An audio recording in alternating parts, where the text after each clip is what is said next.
శ్రీమాత్రి నమః. అందరికీ నమస్కారం అండి. లలితా సహస్రనామంలో 32వ శ్లోకం. కరాంగులినకోత్పన్న నారాయణ దశాకృతి మహాపాశుపతస్రాగ్ని నిగ్ధగ్ధాసుర సైనిక.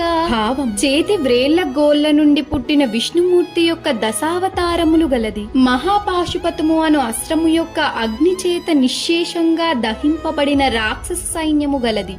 ఒక్క నిమిషం కళ్ళు మూసుకోండి. యుద్ధరంగం చివరి దశలో ఉంది. అమ్మవారు తన దివ్యాస్త్రాన్ని ఉపయోగిస్తున్నారు. కామేశ్వరాస్త్రం వెలుగుతో భండాసురుడు మరియు అతని బంధువులు నశిస్తున్నారు. ఇప్పుడు మరింత శక్తివంతమైన అస్త్రం మహాపాశుపతాస్త్రం అగ్నిలా వెలుగుతోంది. ఆ అగ్నిలో అసుర సైన్యం పూర్తిగా నశిస్తోంది.